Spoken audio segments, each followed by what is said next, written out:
తెలంగాణలో phone tapping ప్రకంపనలు సృష్టిస్తున్నాయి.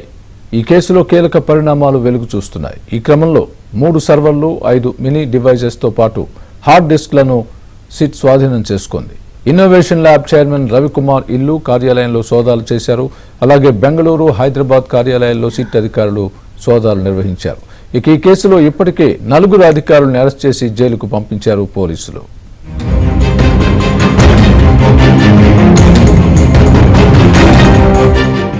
Phone tapping కేసులో అధికారులు దూకుడు పెంచారు. ఈ కేసులో కీలక సూత్రధారులను పోలీసులు గుర్తించి 4 పోలీసు అధికారులను అరెస్ట్ చేసి జ్యుడిషియల్ రిమాండ్ కు తరలించారు. అయితే తాజాగా ఈ కేసులో ఎస్బీఐకి టెక్నాలజీని అందించిన వారిని సైతం పోలీసులు గుర్తించారు. ఈ టెక్నాలజీ ద్వారా ప్రతిపక్ష నేతల దగ్గర నుంచి రియల్ ఎస్టేట్ వ్యాపారుల వరకు ఫోన్ ట్యాపింగ్ చేసినట్లు ఇప్పటికే నిందితులు స్టేట్మెంట్లు ఇచ్చారు. అయితే ప్రతిపక్ష నేతల ఏళ్లతో పాటు 3 జిల్లాల్లో ఇన్నోవేషన్ ల్యాబ్ కంట్రోల్ రూమ్ ఏర్పాటు చేసింది. మినీ కంట్రోల్ రూమ్ల ఏర్పాట్లలో రవికుమార్ కీలక పాత్ర పోషించారు. ప్రతిపక్ష నేతల ఫోన్ల ట్యాపింగ్ తో పాటు ముఖ్య నేతల ట్యాపింగ్ లో కీలక పాత్ర పోషించారు. ఫోన్ ట్యాపింగ్ వ్యవహారంలో ప్రణీత్ రావు ఇన్నోవేషన్ ల్యాబ్ సహకారం తీసుకున్నారు. ఎస్ఐబికి గత కొంతకాలంగా ఇన్నోవేషన్ ల్యాబ్ టెక్నికల్ సపోర్టు అందిస్తోంది. ఈ క్రమంలో సిట్ అధికారులు ఇన్నోవేషన్ ల్యాబ్ ప్రతినిధుల స్టేట్మెంట్లను రికార్డు చేశారు.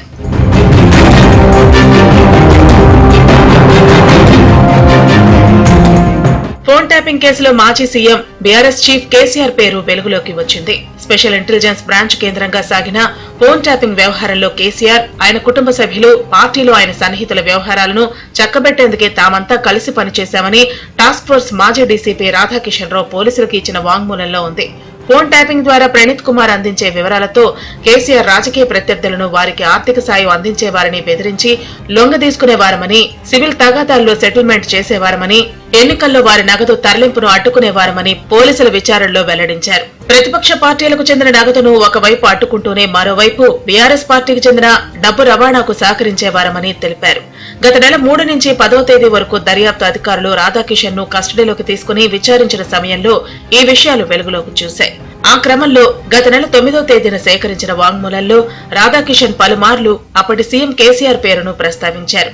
కేసీఆర్ కు చిన్న విమర్శ ఎదురైనా చిరాకు పడేవారు. అందుకే ఎక్కడా ప్రభుత్వానికి వ్యతిరేకంగా నిరసనలు, ఆందోళనలు జరగకుండా అణిచివేసేవాళ్లమని వాంగ్మూలంలో రాధాకిషన్ పేర్కొన్నారు.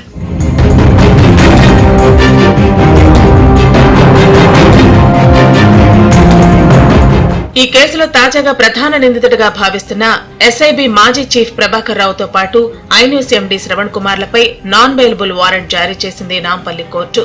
ప్రభాకర్ రావుతో పాటు శ్రవణ్ కుమార్ కు నాంపల్లి కోర్టు అరెస్టు వారెంట్ జారీ చేయడంతో పంజాగుట్ట పోలీసులు సిఐడి, సిబిఐ దర్యాప్తు సంస్థల ద్వారా అమెరికాలో ఉన్న ప్రభాకర్ రావు, శ్రవణ్ కుమార్ కు రెడ్ కార్నర్ నోటీసులు జారీ చేసేందుకు సిద్దమయ్యారు. అయితే కోర్టు ఇచ్చిన నాన్ బెయిలబుల్ వారెంట్ తో పాటు ఇంటర్పోల్ సహాయంతో రెడ్ కార్నర్ నోటీసులు ఇవ్వడానికి మరింత సులభతరమైంది. ఈ వ్యవహారంలో ప్రభాకర్ రావు, శ్రవణ్ కుమార్ ని విచారిస్తే ఖద్దర్ కహానీలు బయటపడనున్నాయి. ఈ కేసులో 2 మంత్రులు, ఓ ఎంపీతో పాటు పార్టీ అధినేతకు నోటీసులు ఇచ్చి విచారణ చేసే అవకాశం ఉంది.